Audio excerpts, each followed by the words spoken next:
Hello and welcome. This is Nolan with DiscoverNChomes and Nolan's News, and as always, thank you for having us. As hurricane season approaches, I wanted to talk about flood in homes. Had an increasing number of buyers over the last few months ask us this question. It's a completely natural question. We live here on the coast. Flooding is a real thing that can happen at times. Just like other parts of the country, you have nor'easters up north, so it's a fact down here. But many buyers ask us this question on a home, and every seller that we have fills out what's called a residential property disclosure. It's a 4-page form asking various questions about the home. Now, the only question it specifically asks on that questionnaire, if you will, is the property located in a federally designated flood zone? And you either answer yes or no to this. And again, flood zones vary, but X being the least significant, a 500-year floodplain, and then AE was a 100-year floodplain, and then it goes up from there. So anyway, as this question is asked, though, it has prompted us to actually say that there is no place on this disclosure that specifically asks, has the home flooded before? So I wanted to talk about that today. As a listing agent and a buyer's agent, but as a listing agent, putting that hat on, we are always taught to disclose, disclose, disclose. So to sellers out there, if your home has been flooded in any way, shape, or form, it is my very humble opinion that you need to disclose that information. But let's talk about exactly what a flood is.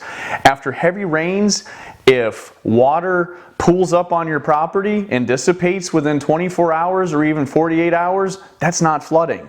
If you have water in your backyard that sits there after heavy rain, that's not flooding. To me, at least, the flood is if there is water that has ever come up in your garage, have ever come up to the foundation or in the crawl space. That is something that needs to be disclosed. But with that disclosure, you also can tell the severity of it. We've had a number of homes, take St. James for example, that haven't flooded in 20 plus years, and then we had that crazy storm, not even Florence in 2018, I'm going to say it wrong, but Isaias, which I think was just 2 years ago. That storm was mixed with a king high tide and a little storm surge, so homes that had never flooded before, they did get some water in the crawl space. They did get some water in the garage.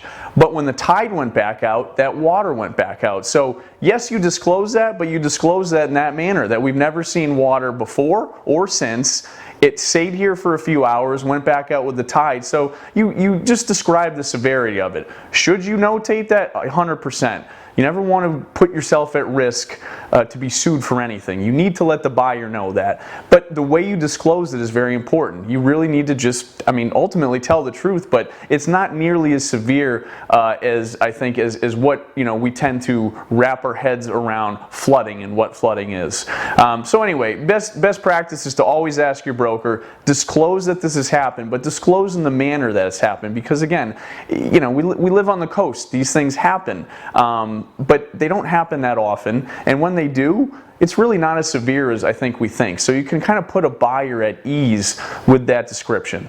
If you have any questions, again, let us know. Thank you for having us, and we'll talk to you soon.